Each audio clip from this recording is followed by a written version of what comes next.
All right, let's jump right in. We're going to explore a worldview that's so complete, so all-encompassing, it's basically like a spiritual operating system for reality itself. We are diving deep into the incredible consciousness framework of the Cheyenne people. So, what if your spirituality wasn't just a set of beliefs? What if it was a complete, functional, dynamic system? A system for actually understanding and, well, maintaining the entire universe. Yeah, that's the big idea we're going to unpack today. You see, the really crucial thing to get here is that this isn't just a collection of myths or old stories. Not in the way we usually think about it anyway. No, this is a practical, deeply interconnected framework, a living system where every single thing, cosmic, natural, human, it's all linked. And, get this, it's a system that absolutely requires your active participation. Okay, so to really understand how this operating system works, we got to start with the architecture. We need to look at the cosmic map of the Cheyenne universe, which is known as the Heistas. So the entire universe is built on this really beautiful foundational duality. Think of it like a battery. At the very top, you've got Mahoeo, the wise one above. This is pure spirit, pure energy. You could say the male principle. And then way down at the bottom, in the deep earth, is Heistas, the principle of pure matter, of substance, the female principle. But here's the key. This is not a conflict. It's not good versus evil. It's a sacred and totally necessary balance. In this idea, this is the core principle of everything. I mean, everything. Everything you can see, touch, or even think about, from a tiny pebble to you and me, is a unique blend of these two forces. It's all a mix of spirit and substance. The whole universe is kept going by this constant, creative dance between the two. Now, this cosmic map is broken down into 5 sacred layers. You've got Otatavum, the blue sky space at the very top. That's home to Mahoeo.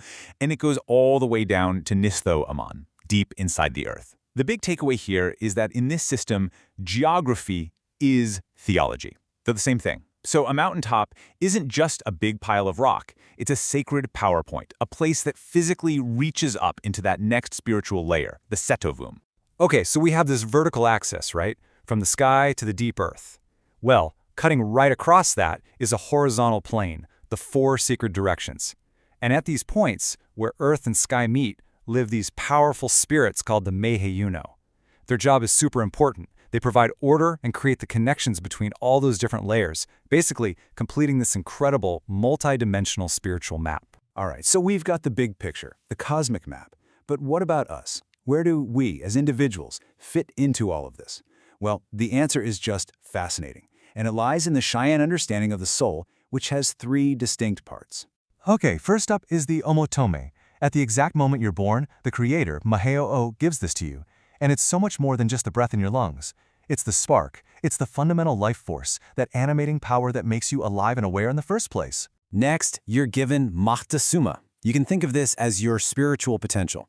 And it's made up of 2 sides. You've got your good, orderly, social self, and then you have your crazy, instinctual, wild self. And your job, your entire life's work really, is to figure out how to bring those 2 parts into balance, how to integrate them into one whole person. And finally, there's the Tasom. This is your immortal soul. And what's so incredible about this is that at birth, it's a total blank slate, a clean canvas. It's the moral choices you make every single day that shape and color it. You are literally the artist of your own immortal soul. No pressure, right? And after you die, that soul that you crafted, it goes on a journey. It travels along the Milky Way, which the Cheyenne call the Hanging Road. And depending on the kind of life you lived, the kind of art you made of your soul, it will find one of 2 paths. The choice and the responsibility is completely yours. So you've got the universe and you've got the individual soul. The big question is, how do you connect the 2? How do you, while you're busy shaping your own soul, stay plugged into that grand cosmic order? Well, the connection is like a bridge, and it's built on 2 sacred agreements or covenants that link humanity directly to the spiritual world. And these 2 covenants are physically embodied in 2 of the most sacred objects to the Cheyenne people. First, you have the 4 sacred arrows, or Mahatse. They represent male power, protection, and the unity of the tribe. And second, there's the sacred buffalo hat, the Esavone, which represents female power, abundance, and life itself. See the pattern? Together, they create this perfect complementary balance, mirroring that cosmic balance of spirit and substance we talked about earlier. And this brings us to a really key concept. In this framework, ceremonies aren't just about worship. They're not just symbolic gestures. Think of them as functional technologies. I mean that literally. They are practical tools that are used to actively manage cosmic energy and maintain the balance of the entire world. The biggest, most significant of these technologies is the Sundance. It's a massive 8-day ceremony designed to literally renew the world. People build a sacred lodge, connecting earth and sky.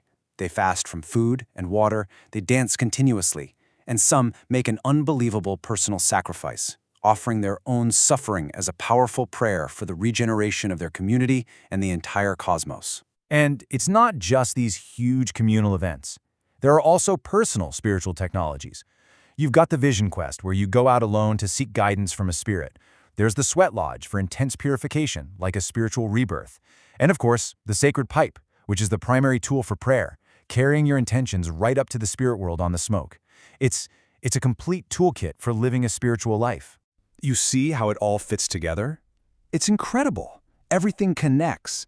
The map of the universe, the way your soul is structured, the sacred agreements with the divine, and the day-to-day spiritual practices, they all interlock perfectly into one coherent, seamless living system. And all of this reveals the ultimate goal of the whole system.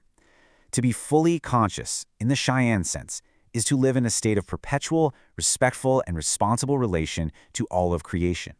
It's not just about what's going on in your head. True consciousness is about understanding your place in this massive web of life and acting accordingly. And that really leaves us with something to think about, doesn't it? What would change if we stopped seeing ourselves as separate from the world and instead saw ourselves as active participants with a real responsibility for maintaining it?